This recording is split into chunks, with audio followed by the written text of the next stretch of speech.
Study IQ IAS, अब तैयारी हुई अफोर्डेबल। मैं तुम्हें कविता की तरह पढ़ना चाहता हूं। हिंदी सिनेमा में आपने ये डायलॉग खूब सुना होगा। और जब नायक नायिका से ये कहता है कि मैं तुम्हें कविता की तरह पढ़ना चाहता हूं, तो जाहिर सी बात है कि कविता पढ़ने की कोई खास शैली है या स्टाइल है, या कह सकते हैं कि कविता पढ़ने का कोई एक खास तरीका है। कविता क्या है? कविता कैसे पढ़ी जानी चाहिए? कविता पढ़ने के लिए हमें किन किन बातों का ध्यान रखना चाहिए? और पुरानी जो कविताएं हैं वो कैसी हैं, नई कविताएं जो आज लिखी जा रही हैं वो कैसी हैं, इन सारे विषयों पर मैं संक्षेप में आज आपके साथ बातचीत करूंगा और आपको ये बताने की कोशिश करूंगा कि कविता को पढ़ने के लिए हमें कैसी तैयारी की जरूरत है। मेरा नाम अजय अनुराग है और स्टडी IQ हिंदी चैनल पर मैं आप सबका स्वागत करता हूं। आप सबको मेरा नमस्कार। आज इस सेशन में हम इसी पर बातचीत करेंगे, लेकिन बातचीत शुरू करने से पहले मैं आपको ये भी बताऊंगा कि हिंदी साहित्य का अपना एक बैच शुरू हो रहा है और उस बैच की शुरुआत हो रही है 10 जून से। तो इस बैच को आप ज्वाइन करें। यूपीएससी के लिए बैच है जिसमें हिंदी साहित्य काफी लोकप्रिय और स्कोरिंग सब्जेक्ट रहा है, आप सबको पता होगा। तो ये एक कोड भी आप यूज कर सकते हैं कोर्स ज्वाइन करने के लिए। अजय लाइव जो कोड है ये मेरा कोड है, आप इस कोड का यूज करके आप इस कोर्स को ज्वाइन कर सकते हैं। बहरहाल हम लोग आगे बढ़ते हैं और मैं बात कर रहा हूं कि कविता को कैसे पढ़ना चाहिए, क्योंकि कई बार ये होता है कि हम कविता पढ़ते तो हैं, बल्कि मैं कहूं कि स्कूल के दिनों से लेकर अब तक हम सब ने कविता पढ़ी होगी और आज भी हम कविता पढ़ रहे हैं। कविता एक ऐसा प्रभाव डालती है कि हम उससे अलग हो ही नहीं सकते, बल्कि बहुत सारी कविता की पंक्तियां तो हम सबको याद भी रहती हैं। और बेशक आज थोड़ा ही भाग-दौड़ की जिंदगी है, कविता पढ़ने का आपके पास समय नहीं होगा, लेकिन गाहे-बगाहे जब आप पत्र-पत्रिकाओं को, मैगज़ीन को पलटते हैं, खासकर जब सोशल मीडिया पे आप जाते हैं, तो आप देखेंगे कि आपके सर्किल में कोई ना कोई ऐसा मिल जाएगा जो शेरो-शायरी, कविता की पंक्तियाँ या ऐसी चीज़ें पोस्ट करता है।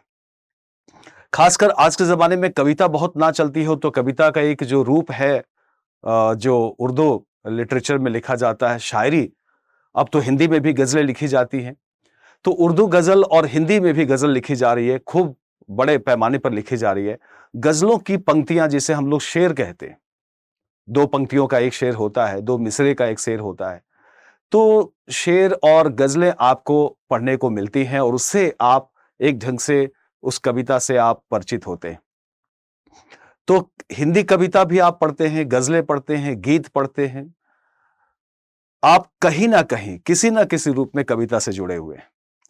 तो कविता के बारे में भी आपको थोड़ी जानकारी होनी चाहिए। मुझे लगता है कि जब आप कविता पढ़ेंगे और खासकर हम लोग इस सिलेबस में पढ़ने वाले हैं, तो जब कविता आप पढ़ें तो आपको पहले से पता हो कि कविता क्या है, कविता के टूल्स क्या हैं, कविता के अवयव क्या हैं, यानी कि उसके उसके तत्व क्या हैं और कविता पढ़ते हुए हमें किन बातों का ध्यान रखा जाना चाहिए।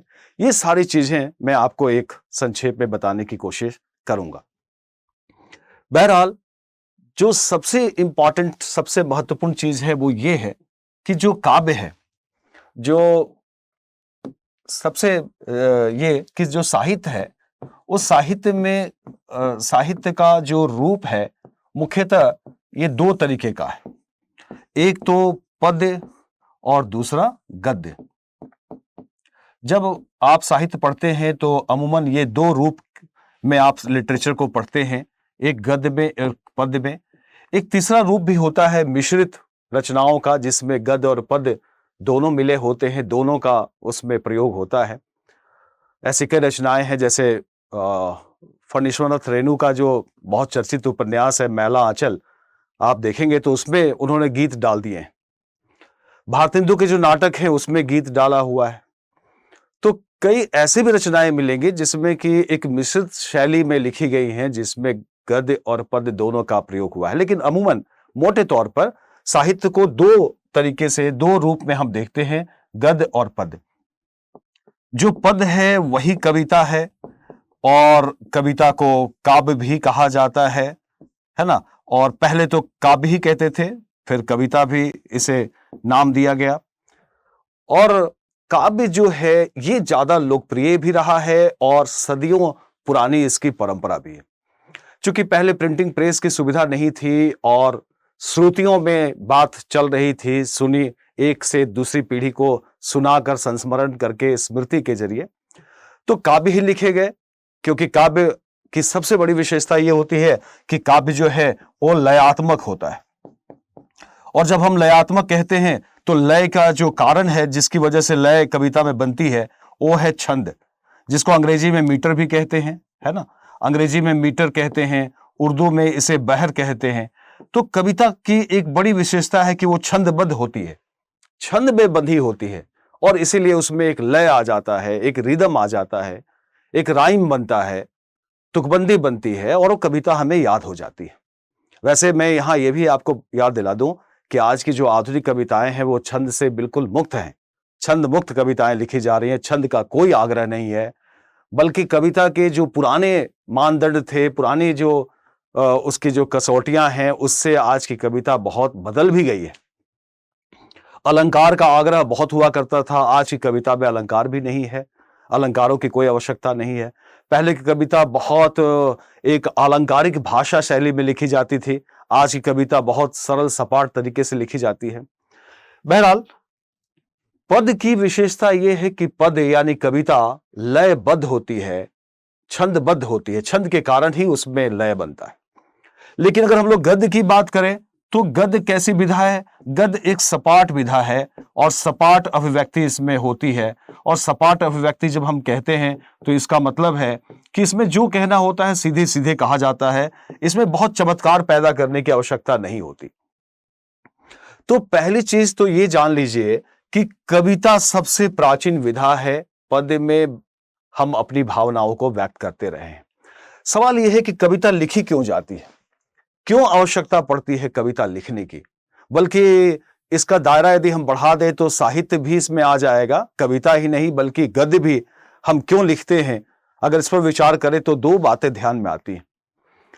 सबसे पहली चीज तो ये कि जो मनुष्य है वो सामाजिक प्राणी है, समाज में रहता है और उसके अपने निजी जीवन है, निजी जीवन की अनुभूतियां हैं, निजी जीवन का अनुभव है, जिसे वो किसी न किसी के साथ व्यक्त करना चाहता है, अपने आप को अभिव्यक्त करना चाहता है। मनुष्य सामाजिक प्राणी है तो इसका एक सबसे महत्वपूर्ण पक्ष ये है कि वो समाज में केवल अपनी जरूरतों के लिए ही नहीं रहता, बल्कि समाज से संवाद भी करता है, समाज के अंदर अपने जीवन को एक संपूर्णता में देखता है और इसलिए समाज और समाज के साथ अपनी भावनाओं को व्यक्त करना चाहता है। मनुष्य की सबसे बड़ी पहचान यही है कि वो एक संवेदनशील प्राणी है और वो बिना अपनी भावनाओं को व्यक्त किए रह ही नहीं सकता। और जब भावनाओं को व्यक्त करता है तो उसके लिए वो कई तरीके अपनाता है। जैसे वो कोई गीत गुनगुनाता है, कोई गीत गाकर अपनी बात कहता है, रंगों में चित्रकला के जरिए चित्रों के माध्यम से अपनी बात करता है, कभी कभी संकेतों में अपनी अभिव्यक्ति करता है, कभी अभिनय करता है, कभी मूर्ति बनाता है, कभी वो नृत्य करता है, कभी वो गाने गाता है। यानी कि हम अपनी अभिव्यक्ति के लिए अलग अलग तरह के माध्यम चुनते हैं। जो माध्यम हमें अच्छा लगता है या जिसमें हम सहज रहते हैं, उस माध्यम के जरिए या उस माध्यम के जरिए हम अपनी भावनाओं को व्यक्त करते हैं, अपनी बात को दूसरे तक पहुंचाते हैं। तो एक चीज तो बिल्कुल तय है कि मनुष्य बगैर अपनी भावनाओं को व्यक्त किए रह ही नहीं सकता, भले ही उसका माध्यम कोई हो, भले ही उसका जरिया कोई हो। और जब हम अपनी भावनाओं को, अपनी अनुभूतियों को बहुत कम शब्दों में, बहुत सूक्ष्म तरीके से और बेहद तीव्रता के साथ जब व्यक्त करने की कोशिश करते हैं तो अनायास हम कविता की ओर बढ़ चढ़ते हैं, कविता की ओर बढ़ जाते हैं, कविता का माध्यम चुनते हैं और कविता में अपनी बात कहते हैं। कविता की पहचान यही है कि कविता एक तीव्र भावनाओं की, आप कह सकते हैं, या दूसरे शब्दों में कहूं तो कहूंगा कि आप अपनी सूक्ष्म अनुभूतियों की एक तीव्र अभिव्यक्ति करना चाहते हैं तो आप कविता की ओर जाते हैं। कविता की सबसे बड़ी पहचान यही है। गद्य में हम बहुत विस्तार में जाना चाहते हैं तब हम गद्य का चयन करते हैं, लेकिन जब हमें बहुत जल्दी, बहुत शीघ्रता से अपनी भावनाओं को व्यक्त करना होता है तब हम कविता का माध्यम चुनते हैं। और कविता की शक्ति यह है कि कविता बहुत कम शब्दों में बहुत बड़ी बड़ी बात कहती है। ये उसकी सबसे बड़ी शक्ति है और इसीलिए गद्य में जाने, गद्य विस्तार है, जबकि कविता जो है वो बेहद संक्षेप में बहुत उसमें एक प्रगाढ़ता होती है, एक सघनता होती है। सघनता और प्रगाढ़ता को हम अगर उदाहरण के तौर पर मैं आपको समझाऊं तो आपने शहद देखा होगा। अगर आप पानी और शहद की तुलना करें तो पानी हल्का होता है, पानी सघन नहीं होता, लेकिन शहद को आप देखिए, शहद में कितनी प्रगाढ़ता होती है, कितनी सघनता होती है। कविता कुछ वैसी ही है, उसी शहद की तरह है और शहद की तरह ही उसका एक मधुर भाव भी है जो हम पर अपना गहरा इंपैक्ट डालती है और इसीलिए हम कविता की तरफ बढ़ जाते हैं, ऐसी रचनाओं की तरफ बढ़ जाते हैं। तो याद रखिएगा कि मनुष्य अपनी भावनाओं की अभिव्यक्ति के लिए कोई ना कोई माध्यम चुनता है और उसमें एक माध्यम कविता भी है। सवाल यह है कि कविता है क्या? कविता में ये बात तो हमने देखी कि कविता में हम अपनी अनुभूतियों, अपने अनुभव, अपने भावों को व्यक्त करते हैं। और यहां मैं एक बात और भी आपसे कह दूं कि दो शब्द का प्रयोग हम कर रहे हैं, एक अनुभूति और एक अनुभव, है ना। तो इसका भी खास एक आशय है, अर्थ है। अनुभूतियां जो है वो आप जानते हैं क्षणिक होती हैं।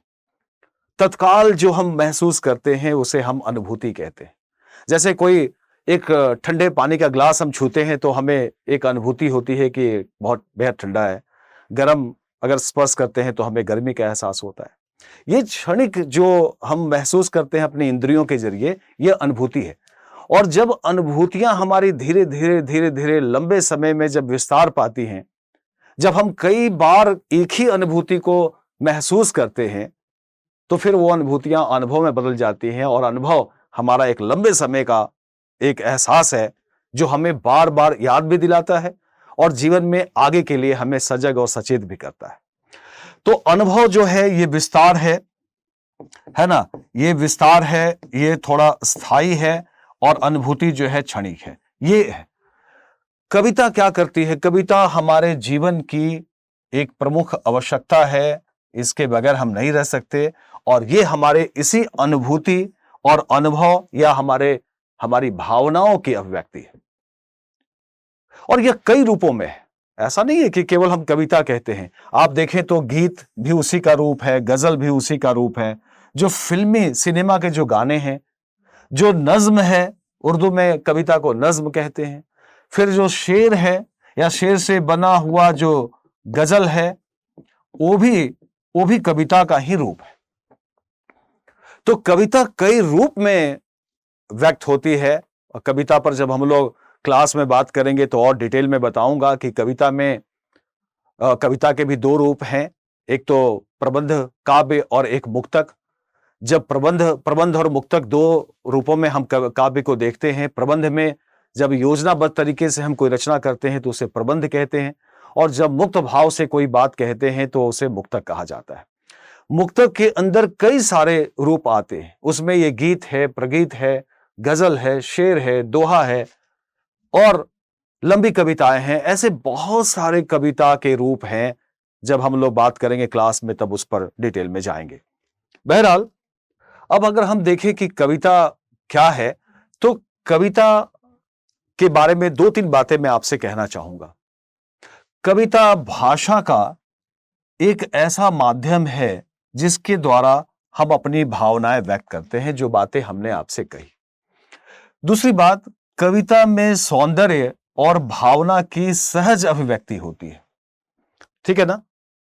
दो बातें इसमें कही जा रही हैं। सौंदर्य, ये भी बार बार आता है शब्द। जब हम साहित्य पढ़ते हैं, लिटरेचर, तो उसमें सौंदर्य की बात आती है। जब सौंदर्य पर हम बात करते हैं तो जनरली बहुत सारे लोग उसे बहुत सीमित अर्थ में लेते हैं। सौंदर्य का मतलब नारी सौंदर्य, स्त्री सौंदर्य से ही जोड़ लिया जाता है, जबकि सौंदर्य का मतलब है आकर्षण, सौंदर्य का मतलब है सुंदरता, है ना। और जो सुंदरता है उसमें एक आकर्षण है, उसमें एक आकर्षण होता है। और आकर्षण किसी भी चीज में हो सकता है। वो प्रकृति में भी आकर्षण हो सकता है, यानी कि सुंदरता प्रकृति में भी हो सकती है, मनुष्य में भी सुंदरता हो सकती है। और न केवल रूप की सुंदरता बल्कि गुण की सुंदरता होती है, या किसी व्यक्ति के अंदर कोई खास उसकी एक अपना उसकी एक विशेषता है, गुण है, वो भी हमें बहुत आकर्षित करता है।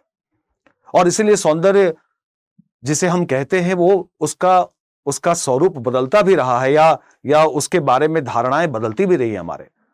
तो बहुत सारे लोग सौंदर्य का मतलब समझ लेते हैं, सुंदरता का मतलब केवल स्त्री सौंदर्य के बारे में। लेकिन सौंदर्य का जो प्रारंभिक स्रोत है, जिसे हमने सौंदर्य के बारे में जाना है, वो तो प्रकृति है। और फिर आगे चलकर हम देखते हैं कि कवि रचनाकारों ने सौंदर्य का व्यापक अर्थ लिया है। निराला ने वह तोड़ती पत्थर नामक कविता में एक संघर्ष करती हुई स्त्री के सौंदर्य का चित्रण किया है। तो सौंदर्य की परिभाषा एक ही रूप में नहीं है कि केवल सुंदरता, चेहरे की सुंदरता। सौंदर्य हमारे संघर्ष में भी है, सौंदर्य हमारे रूप में भी है, सौंदर्य हमारे गुण में भी है। तो सौंदर्य, कविता में एक सौंदर्य है, वो सौंदर्य ही हमें आकर्षित करता है, वो सुंदरता ही हमें आकर्षित करता है। और भावना, भावना यानी कि हमारे अंदर के जो भाव हैं, हम सब के अंदर कुछ भाव हैं, कुछ स्थायी भाव हैं, कुछ अस्थायी भाव हैं। जो अस्थायी भाव है वो सब के अंदर है, और हमें जन्मजात गुण के रूप में हमें ये भाव मिलते हैं। ये भाव 9 तरीके के माने जाते हैं, 9 प्रकार के, लेकिन उसमें एक और वात्सल्य का भाव भी जोड़ा गया है, जो बच्चों के प्रति हम प्रेम रखते हैं, बच्चों के प्रति जो स्नेह रखते हैं। तो 10 भाव माना जाता है। ये जो भाव हैं ये हम सब के अंदर है। हम सब के अंदर दुख का भाव है, हम सब के अंदर हास्य का भाव है, हम सब के अंदर उत्साह और उमंग का भाव है, हम सब के अंदर घृणा का भाव है, हम सब के अंदर आश्चर्य और अद्भुत का भाव है। ये जो हम सब के अंदर एक शांत का भाव है, एक एक एक आध्यात्म का भाव है। कुछ इस तरह की जो इस विषय, ये जो हमारे जो भाव हैं, ये हम सब के अंदर स्थायी रूप से हैं।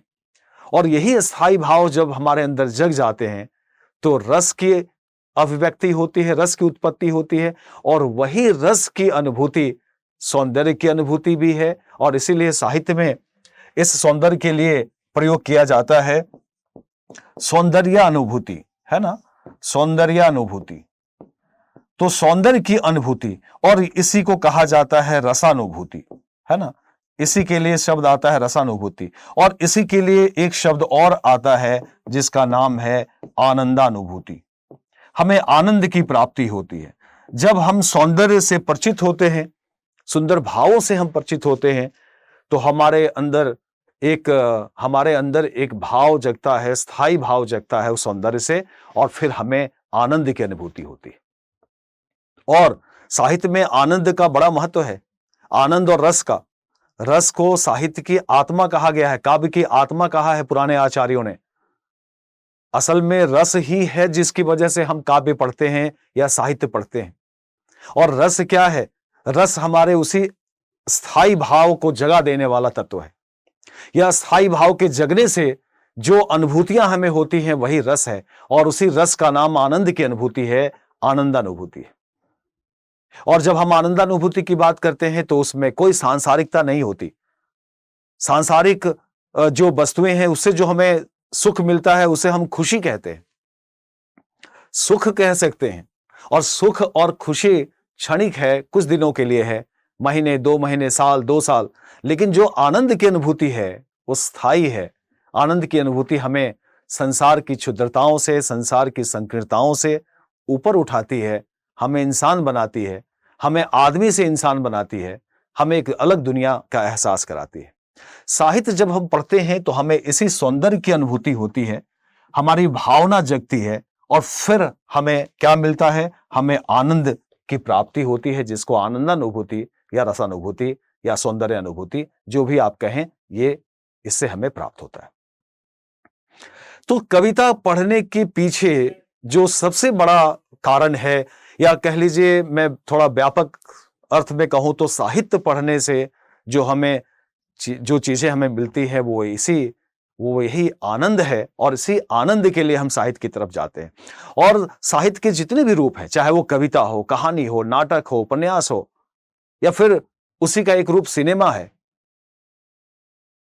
ये सब जब हम इसके पीछे जाते हैं, इसके पीछे हम जब खींचे चले जाते हैं, आकर्षित होते हैं, तो उसकी वजह क्या है? उसकी वजह वही रस की प्राप्ति है, रसानुभूति है, आनंदानुभूति है। तो काव्य पढ़ने का उद्देश्य ये है। कविता की एक खास बात यह है कि वो अधिक समय तक याद रहती है। दूसरी बात, लयात्मक होने के कारण इसे हम कभी भी गुनगुना सकते हैं। जैसे सिनेमा के गीत होते हैं, हम अक्सर हमारे जबान पे, हमारी स्मृतियों में घूमते रहते हैं। और भला ऐसा कौन होगा जिसको गीत पसंद ना हो, चाहे वो किसी भी प्रोफेशन में हो, किसी भी काम में हो, किसी तरह का व्यक्ति हो। लेकिन भला ऐसा कौन होगा जिसको गीत पसंद ना हो, गाने पसंद ना हो, वो गुनगुनाता ना हो। और अगर गुनगुनाता ना हो तो शायद मैं कहूंगा उसके इंसान होने पे भी हम लोग शक कर सकते हैं। हर व्यक्ति के अंदर एक म्यूजिक है, हर व्यक्ति के अंदर एक रस है, हर व्यक्ति के अंदर एक ध्वनि है, एक संगीत है, और कविता के भी यही मूलभूत तत्व हैं। तो कविता लयात्मक होती है, इसलिए हम उसे गुनगुनाते भी हैं। एक कविता की पंक्ति मैंने आपके लिए दिया है, जरा देखिए। केदारनाथ सिंह आधुनिक काल के बहुत बड़े कवि रहे, अब नहीं है इस दुनिया में, लेकिन कभी कभी मरता नहीं है, कभी अपने शब्दों, अपनी रचनाओं से सदैव जीवित रहता है, शाश्वत रहता है। तो कवि केदारनाथ सिंह ने एक बड़ी अच्छी पंक्ति कही कि उसका हाथ अपने हाथ में लेते हुए मैंने सोचा, उसका हाथ अपने हाथ में लेते हुए मैंने सोचा, दुनिया को हाथ की तरह गर्म और सुंदर होना चाहिए। तो कितने कम शब्दों में कितनी बड़ी बात कही है कि उसका हाथ अपने हाथ में लेते हुए मैंने सोचा, दुनिया को हाथ की तरह गर्म और सुंदर होना चाहिए। यानी कि इस दुनिया में भी, हमारे जीवन में भी एक उत्साह होना चाहिए। यहां गर्म होने का मतलब है एक उत्साह हो, एक जिजीविषा हो, एक जीवटता हो, जीवन जीने की एक ललक हो, और साथ ही साथ सुंदर भी होना चाहिए। जीवन होना पर्याप्त नहीं है, जीवन में सौंदर्य भी होना चाहिए। हमारे जीवन में यदि सौंदर्य नहीं है तो हम कैसा जीवन जीते हैं? बहुत सपाट, बहुत फ्लैट जीवन जीते हैं।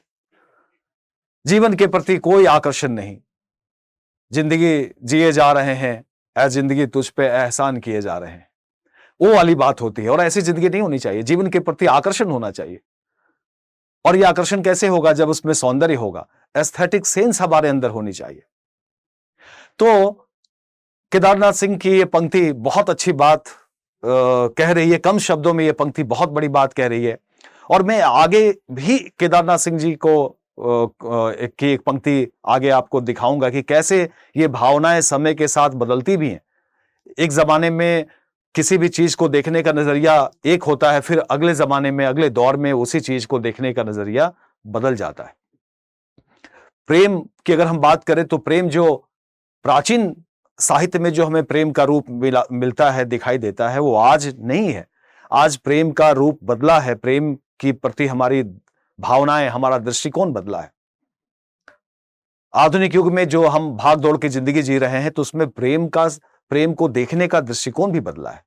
तो कविता में विचार जो रहते हैं वो भले ही एक तरह के हों, भावनाएं एक तरह के हों, प्रेम पर कविता लिखी जा रही हो, लेकिन समय के साथ वो भावनाएं भी बदलती रहती हैं और देखने का नजरिया भी बदलता रहता है। कविता की खास बात यह है कि कविता साहित्य की सबसे प्राचीन विधा है, सबसे प्राचीन विधा। जैसा कि मैंने कहा, अगर हम लोग भारत में अपने साहित्य की शुरुआत ऋग्वेद से माने, तो ऋग्वेद और बाकी के जो वेद हैं, स्मृतियां हैं, पुराण हैं, ब्राह्मण ग्रंथ हैं, ये सब क्या है? ये सब कविता के ही रूप हैं, क्योंकि ज्यादातर ये पद्य में लिखे गए, काव्य रूप में लिखे गए। खासकर हमारे जो वेद हैं, थोड़े बहुत गद्य का भी प्रयोग हुआ है कहीं कहीं, लेकिन जो हमारे पास विपुल साहित्य है वो पद्य रूप में ही है। तो कविता की रचना बहुत पहले से होती रही है। भारतीय ग्रंथों की रचना कविता में ही हुई। संस्कृत ग्रंथों में कविता के बारे में कुछ बातें कही गई हैं। जैसे एक बात कही जाती है कि शब्दार्थो सहितो काव्यम, यानी कि शब्द में जो अर्थ है, अर्थ सहित जो शब्द है वही काव्य है। यानी कि काव्य क्या है? शब्द में जो निहित अर्थ है, जो और उस अर्थ में जो सौंदर्य है, सौंदर्य में जो रस है, वही काव्य है। तो कविता की परिभाषा दी गई है और कहा गया है कि काव्य की आत्मा जो है रस है। रस के साथ साथ इसमें ध्वनि भी होनी चाहिए, है ना? ध्वनि हो, एक रीति हो, एक लेखन की परंपरा हो, वक्रोक्ति हो, वक्र उक्ति यानी कि बातों का बाकपन हो, टेढ़ापन हो, अलंकार हो, रस, छंद, ये जितनी चीजें हैं वो सब कविता के लिए जरूरी बताया गया है। तो कविता के बहुत सारे तत्व हैं जिनकी चर्चा मैं आगे करूंगा। कविता में रस होने चाहिए, छंद हो, अलंकार हो, बिंब हो, प्रतीक हो, उसमें कल्पना होती है, उसमें फैंटेसी भी है। आधुनिक कविताओं में ध्वनि है, वक्रोक्ति है, कई सारी चीज कविता में शामिल होती है और इन सब से मिलकर कविता बनती है। आचार्य रामचंद्र शुक्ल जो हिंदी के बहुत बड़े विद्वान, इतिहासकार, आलोचक, निबंधकार रहे, उन्होंने एक निबंध लिखा है जिसका शीर्षक ही है कविता क्या है। और आचार्य शुक्ल का यह निबंध बड़ा बड़ा प्रसिद्ध रहा है, जिसमें उन्होंने कविता पर विचार किया है और बताया है कि कविता क्या है। इसमें उन्होंने शास्त्रीय और व्यवहारिक दोनों दृष्टिकोण अपनाया है। आचार्य रामचंद्र शुक्ल एक गंभीर लेखक रहे, गंभीर निबंधकार रहे। उन्होंने इसमें जो विचार किया है उसमें कई बातें उन्होंने बहुत महत्वपूर्ण बताई है कविता के बारे में। मसलन वो कहते हैं कि कविता क्या है? हृदय की मुक्ति की साधना के लिए मनुष्य की वाणी ने जो शब्द विधान किया है या करती आई है, उसे ही कविता कहते हैं। यह बहुत महत्वपूर्ण है। हृदय की मुक्ति की साधना के लिए, यानी कि जब हम अपने हृदय को मुक्त करना चाहते हैं, मुक्त करने का मतलब क्या है? जब हम सारे सांसारिक बंधनों से अपने को बाहर निकालना चाहते हैं, हम किसी भी तरह की संकीर्णता या ऐसी जो शुद्धता है या जो बहुत सीमित दायरे में होकर सोचने की जो बात है, तंगदिली जिसे हम कहते हैं, जब उससे हम बाहर निकलना चाहते हैं और अपनी वाणी के जरिए कुछ रचते हैं, शब्द विधान करते हैं, कविता वही है। यानी कि कविता में कही गई बातें हमारी एक मुक्त भावना है, हमारे सोचने का जो एक बड़ा नजरिया है, जिसको हम लोग उदात्त भाव कहते हैं, एक महान भाव, उसकी अभिव्यक्ति कविता में होती है। कविता में संकीर्णता नहीं होती, बल्कि साहित्य में संकीर्णता की कोई गुंजाइश ही नहीं है। साहित्य हमेशा बड़े दायरे में सोचा जाता है। साहित्यकार संकीर्ण हो ही नहीं सकता, साहित्यकार सांप्रदायिक हो ही नहीं सकता, साहित्यकार सीमित हो ही नहीं सकता अगर वो सच्चा साहित्यकार है, क्योंकि उसके लिए कोई व्यक्ति, कोई धर्म, कोई संप्रदाय नहीं, बल्कि समूची मानवता समान रूप से प्रिय है। और इसीलिए जब हम मुक्त होकर अपनी बात कहते हैं तो कविता के रूप में वो बात निकल कर आती है। आचार्य रामचंद्र शुक्ल का कहने का यही आशय है कि हृदय की मुक्ति की साधना के लिए, जब हम हृदय को मुक्त करने के लिए जब ऐसे शब्द विधान करते हैं तो कविता है। आचार्य शुक्ल कहते हैं कि कविता से मानव भाव की रक्षा होती है।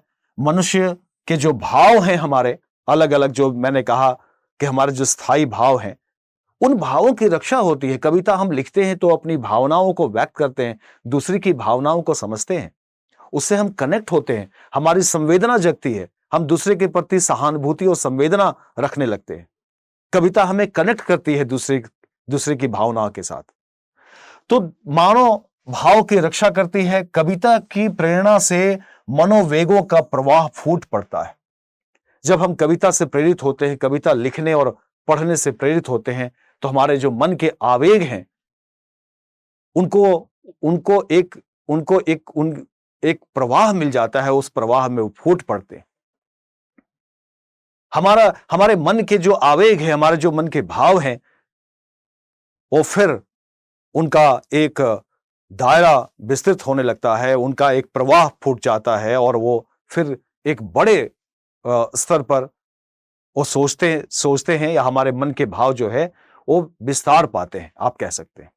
इसी तरीके से ये भी कहा जाता है कि कविता मनोवेगों को जागृत करने का एक अच्छा साधन भी है, जो आचार्य शुक्ल ने कहा कि कविता मनोवेगों को जागृत करने का, हमारे मन के जो आवेग हैं, हमारे मन के जो भाव हैं, अगर इनको आप जागृत करना चाहते हैं तो कविता लिखिए, कविता पढ़िए। हमारे अंदर के जो सोए हुए भाव हैं, जो आवेग हैं, वो जगते हैं, वो प्रेरित होते हैं और फिर हम बहुत विराट सोचते हैं, बहुत बड़ा सोचने लगते हैं।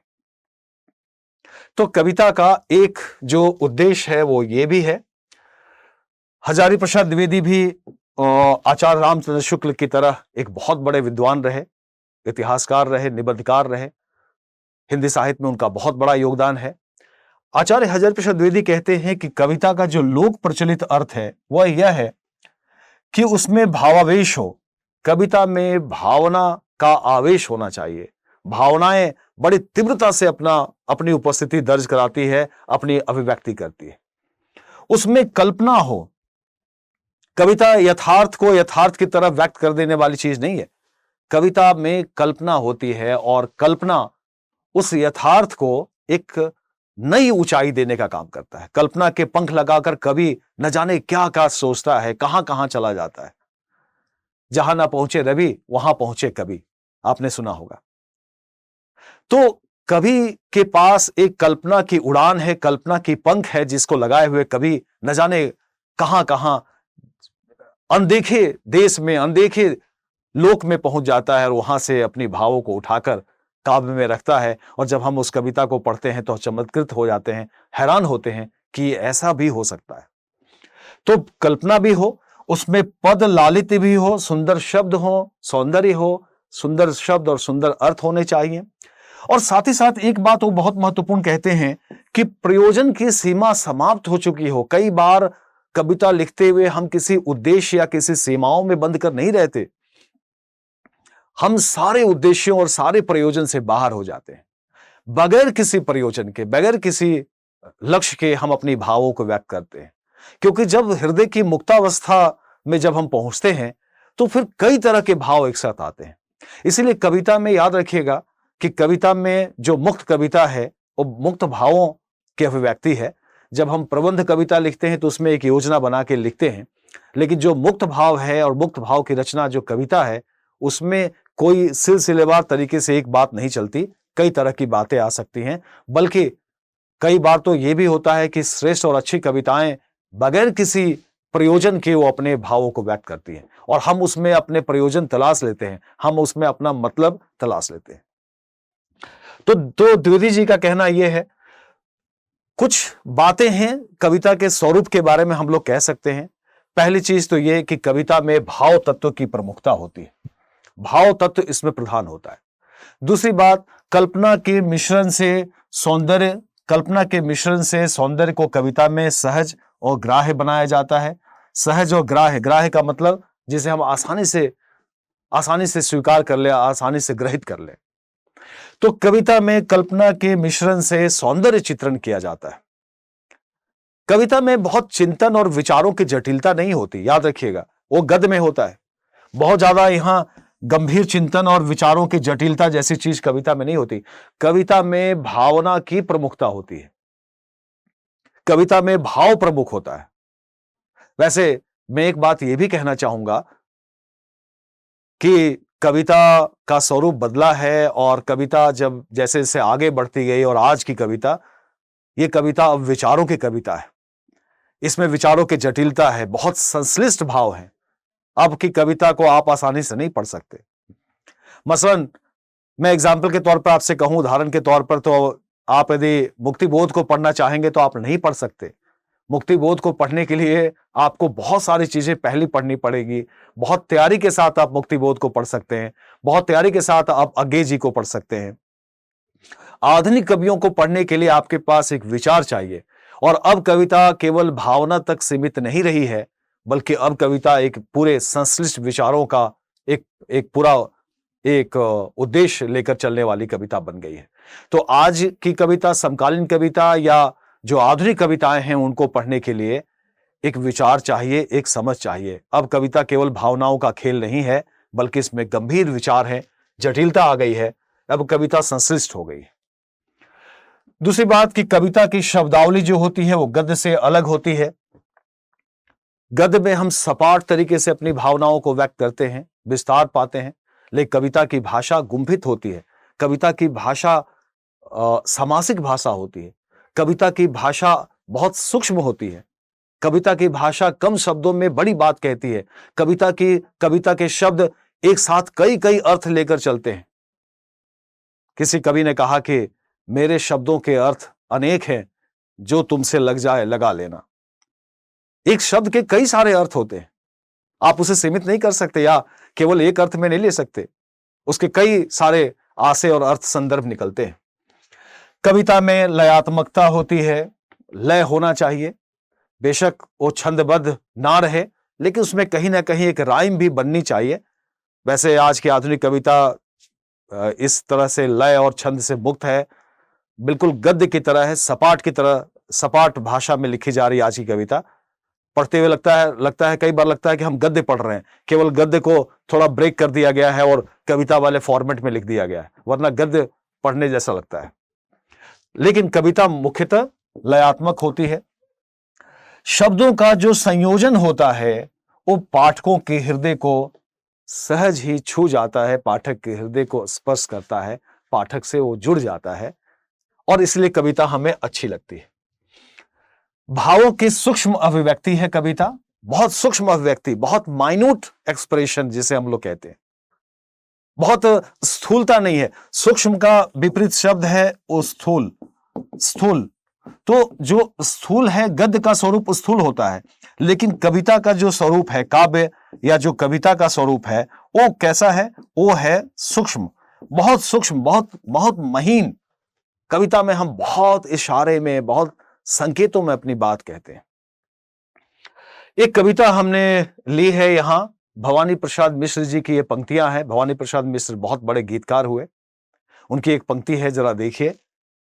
बड़ी मुश्किल से उठ पाता है कोई, बड़ी मुश्किल से उठ पाता है कोई, मामूली सा भी दर्द, इसलिए बड़ी मुश्किल से उठ पाता है कोई, मामूली सा भी दर्द, इसलिए जब यह बड़ा दर्द आया है तो मानता हूं कुछ नहीं है इसमें मेरा।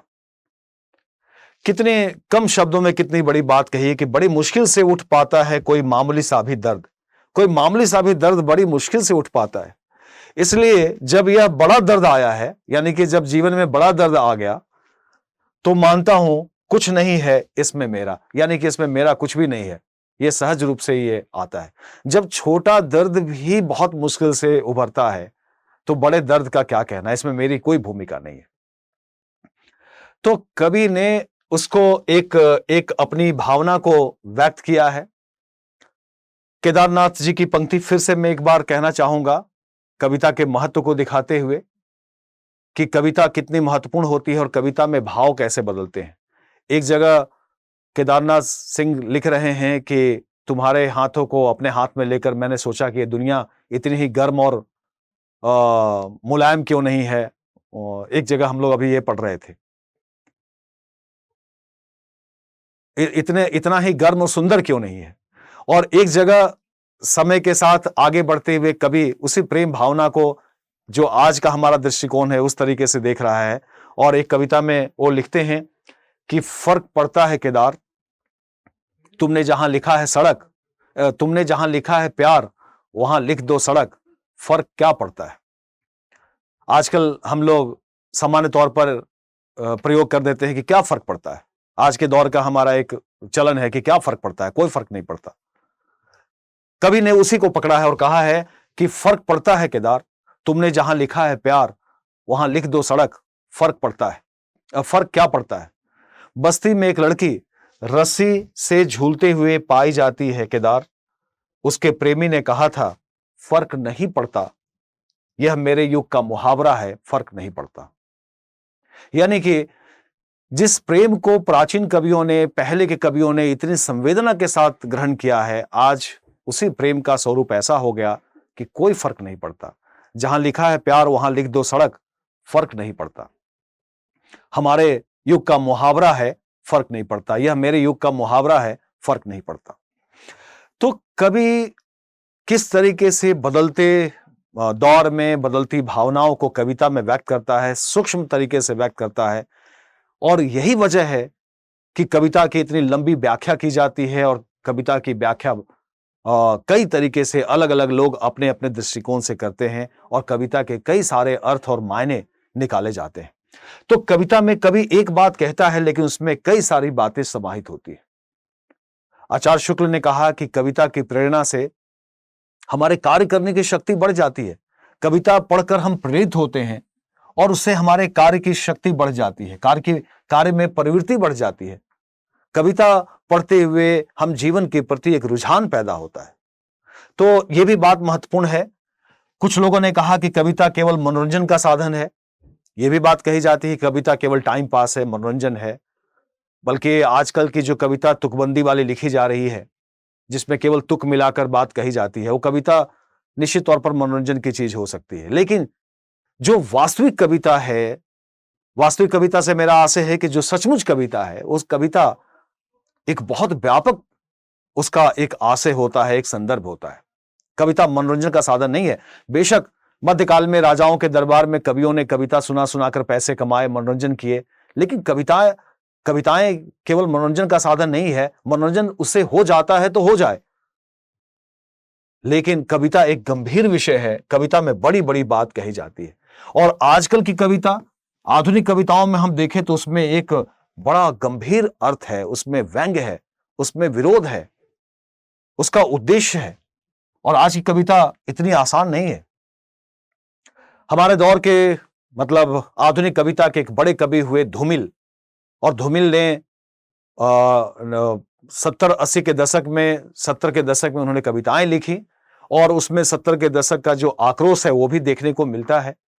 उनकी एक कविता है सुदामा पांडे का प्रजातंत्र।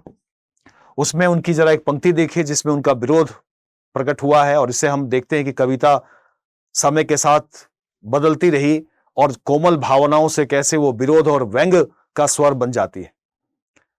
सुदामा पांडे का प्रजातंत्र में वो कहते हैं, ना कोई प्रजा है ना कोई तंत्र है। प्रजातंत्र का मजाक उड़ाया, प्रजातंत्र की वास्तविकता बताई कि ना कोई प्रजा है ना कोई तंत्र है, यह आदमी के खिलाफ आदमी का खुला सा षड्यंत्र है। यह आदमी के खिलाफ आदमी का खुला सा षड्यंत्र है, यानी कि एक बहुत बड़ा विरोध एक दर्ज कर रहे हैं कि प्रजातंत्र कहने के लिए है लेकिन प्रजातंत्र वैसा है नहीं। और आप देखिए तो 1975 में इमरजेंसी लगाई गई और उस दौर में बहुत ऐसे कवि रचनाकार आए जिनके रचनाओं में आप आक्रोश और व्यंग देखते हैं। हिंदी के एक बहुत बड़े गजलकार दुष्यंत कुमार भी आए और दुष्यंत कुमार ने भी अपनी गजलों में इसी तरह की भाषा का प्रयोग किया। हंगामा खड़ा करना मेरा मकसद नहीं, मेरी कोशिश है कि ये सूरत बदलनी चाहिए, मेरे सीने में ना सही तुम्हारे सीने में ही सही, आग कहीं भी हो आग जलनी चाहिए। तो ये जो दौर है, जो आक्रोश है, कैसे मंजर आने लगे हैं, गाते गाते लोग चिल्लाने लगे हैं, अब तो इस तालाब का पानी बदल दो, कमल के फूल कुमलाने लगे। दुष्यंत कुमार ने 1975 में साए में धूप नाम से एक संग्रह निकाला गजलों का, और हिंदी का सर्वाधिक बिकने वाला वो संग्रह है साए में धूप। और इसमें उन्होंने इसी तरह के आक्रोश और इसी तरह की भावनाओं को व्यक्त किया है। तो कविता अपने समय को भी दर्ज करती है। कविता केवल भावनाओं और केवल एक अपनी जो आप कह सकते हैं कि अपना जो भावुकता है उस भावुकता तक सीमित नहीं रहती, बल्कि कविता अपने समय को भी दर्ज करती है, अपने समय के परिवर्तनों को भी दर्ज करती है। कविता केवल मनोरंजन नहीं है। कविता यदि हमारे कोमल भाव और संवेदनाओं को जगाती है तो हमारे समय और समाज के परिवर्तनों को भी दर्ज करती है। हां, उसका तरीका अलग है। उसका तरीका है सूक्ष्म शब्दों में, सूक्ष्म भावों में, सूक्ष्म अनुभूतियों में। कविता शोर नहीं करती।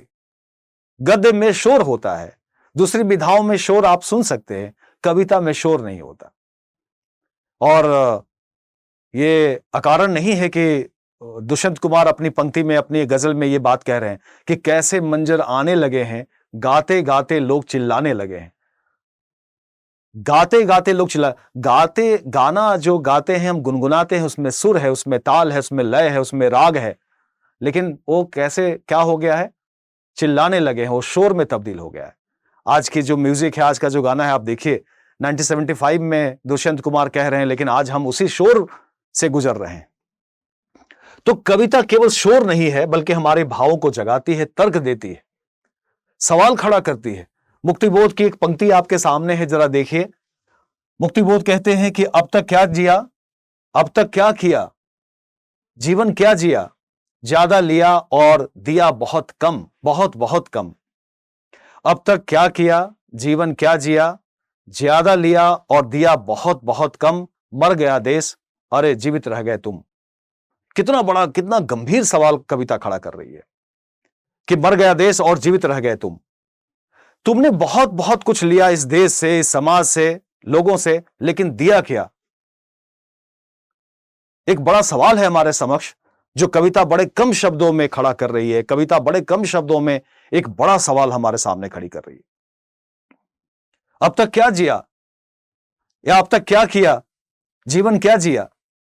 एक बड़ा सवाल है कि अब तक हमने क्या किया, जीवन क्या जिया। ज्यादा लिया और दिया बहुत बहुत कम। हमने केवल समाज और देश से हमने लिया, हमने प्रकृति से लिया, हमने सभी से लिया है। देने के मामले में हम बड़े संकीर्ण हैं, अनुदार हैं। कविता में इस प्रश्न पर विचार किया गया। और फिर मुक्तिबोध तो बड़े गंभीर कवि हैं, बहुत जटिल कवि हैं, बहुत उनकी कविताओं में बड़ा एक संश्लिष्ट भाव है, उनको पढ़ने के लिए मेहनत करनी होगी। अगली पंक्ति देखिए उसी कविता में, कहते हैं कि मेरा सिर गर्म है इसलिए, मेरा सिर गर्म है इसलिए भरम है। ये भरम है यहां, मेरा सिर गर्म है इसलिए भरम है, सपनों में चलता है आलोचना, विचारों के चित्रों की औली में चिंतन, निजत्व भाप है बेचैन, क्या करूं किससे कहूं, कहां जाऊं दिल्ली या उज्जैन। एक बहुत गंभीर बात अपनी इस कविता में कह रहे हैं। निजत्व भाप है बेचैन, यानी कि अंदर में बड़े बेचैनी से गुजर रहा हूं। क्या करूं, कहां जाऊं, किससे कहूं, कहां जाऊं, क्या करूं, किससे कहूं, कहां जाऊं दिल्ली या उज्जैन। दिल्ली या उज्जैन कह के वो सवाल भी खड़ा कर रहे हैं कि दिल्ली यानी कि एक राजनीतिक केंद्र है, दिल्ली में रहूं या उज्जैन जो एक सांस्कृतिक केंद्र है, वहां जाऊं। जीवन में, जीवन को कहां रूप मिल सकता है, जीवन को कहां अभिव्यक्ति मिल सकती है, एक राजनीतिक के जरिए या फिर एक सांस्कृतिक पक्ष के जरिए। तो कविता जैसे जैसे आगे बढ़ती गई, वैसे वैसे भावनाओं से, कोमल भावनाओं से, भावुकता से आगे बढ़कर कविता ने सवाल खड़े किए और कविता गंभीरता के साथ हमारे सामने आई और उसका दायरा बढ़ जाता है, उसका महत्व बढ़ जाता है। और इसीलिए यह कहा जाता है कि कविता का उद्देश्य केवल मनोरंजन नहीं है। कविता कम शब्दों में, कम से कम शब्दों में जितनी सरल, सुगढ़ और लयात्मक ढंग से अधिक बातें व्यक्त कर सकती है, उतना गद्य नहीं कर सकता। कविता केवल मनोरंजन की चीज नहीं है। इस संबंध में मैथिली शरण गुप्त जी की यह पंक्ति बहुत प्रसिद्ध है, केवल मनोरंजन ना कवि का कर्म होना चाहिए, उसमें उचित उपदेश का भी मर्म होना चाहिए। मैथिली शरण गुप्त जी नवजागरण के कवि हैं और उन्होंने बड़ी अच्छी बात कही कि केवल मनोरंजन ना कवि का कर्म होना चाहिए। केवल मनोरंजन कविता का उद्देश्य नहीं है, उसमें उचित उपदेश का भी मर्म होना चाहिए। और उपदेश सरल भाषा में वो कह रहे हैं, यानी कि कोई संदेश भी होना चाहिए, कविता का कोई उद्देश्य हो, कविता का कोई प्रयोजन हो। यानी कविता हमारे अंदर भावों को जगाए, कविता हमें प्रेरित करे, कविता हमें आंदोलित करे। केदारनाथ अग्रवाल कहते हैं कि कभी कोई ऐसी तान सुनाओ, कि शायद दूसरी पंक्ति है कि आग लग जाए, या ऐसी कोई पंक्ति है, कभी कोई ऐसी तान सुनाओ। तो कभी कोई ऐसी तान सुनाओ, यानी कि कविता में ऐसी बात कही जाए। और सुमित्रा नंदन पंत जी की भी एक पंक्ति बहुत प्रसिद्ध है, इस पंक्ति को भी जरा आप ध्यान में रख लें। कविता सामान्य तौर पे ऐसे नहीं आती। कविता लिखना एक, जो कहते हैं, प्रसव पीड़ा से गुजरना है। कविता कम शब्दों में जरूर लिखी जाती है, लेकिन कविता हमारे सघन अनुभूतियों के अभिव्यक्ति है, तो बहुत गहराई से निकलती है। सुमित्रा नंदन पंत कहते हैं कि वियोगी होगा पहला कवि, वियोगी होगा यानी कि उसके अंदर वियोग जगा होगा। वियोगी होगा पहला कवि, आह से उपजा होगा गान, यानी कि एक अंदर आह, एक बेचैनी, एक तड़प पैदा हुई होगी, उससे ये कविता निकली होगी। निकलकर आंखों से चुपचाप, निकलकर आंखों से चुपचाप वही होगी कविता अनजान। वियोगी होगा पहला कवि, आह से उपजा होगा गान, निकलकर आंखों से चुपचाप, वही होगी कविता अनजान। तो ये कविता चुपचाप आंखों से बहती है, एक दर्द बयां करती है। ये कविता हमारी बेचैनी की अभिव्यक्ति है। ये कविता मजाक नहीं है। और इस कविता को पढ़ने के लिए हमें भी थोड़ा वियोगी और हमें भी थोड़ा उस तरीके से तैयार होना चाहिए। जैसा कि शुरू में मैंने कहा कि जब नायक नायिका से कहता है कि मैं तुम्हें कविता की तरह पढ़ना चाहता हूं, तो नजरिया हमारे अंदर भी हो। हम भी किसी को पढ़ें तो कविता की तरह पढ़ें, उतनी ही गहराई से पढ़ें, उतनी ही ललक से पढ़ें, उतनी ही जीवटता से पढ़ें, उतनी ही उसे तलाश करने, उसे ढूंढने, उसे खोजने, उसे समझने के लिए पढ़ें। तो बहरहाल कविता एक ऐसी साहित्यिक विधा है जो हमारे मर्म को जगाती है। और इसके पढ़ने के लिए हमें थोड़े कविता के टूल्स, कविता के प्रकार, कविता की ये छोटी छोटी बातें हम अगर जानते हैं तो हम बहुत रस लेकर, बहुत उसके साथ जुड़कर कविता का अध्ययन कर सकते हैं। और न केवल ये सिलेबस के दायरे में, बल्कि इससे बाहर भी जब भी हम कोई पंक्ति पढ़ें, लिखें, बोलें, हम उसमें उतर कर देखें कि कवि क्या कहना चाहता है। कवि से अपना एक कनेक्शन हम बनाएं। कवि किस मनोदशा में, किस भाव में इन पंक्तियों को लिखा होगा, जरा उस भाव में हम जाकर देखें तो शायद कविता के आशय को हम समझ पाएंगे, कविता के साथ न्याय कर पाएंगे, कविता को समझ पाएंगे, दूसरों को समझा पाएंगे। आज मैं यहां रुकना चाहूंगा क्योंकि समय सीमित है, लेकिन अगली क्लास में, अगले सेशन में मैं कविता के दूसरे पक्षों पर भी बात करूंगा और विस्तार से इस पर हम लोग और भी चर्चा करेंगे। आप सबका बहुत बहुत धन्यवाद। मैं उम्मीद करता हूं कि आपको मेरी बात पसंद आई होगी, समझ आई होगी। अगले सेशन में फिर हम मिलते हैं। तब तक के लिए आप सबका फिर से एक बार धन्यवाद। Thank you. Study IQ IAS अब तैयारी हुई अफोर्डेबल।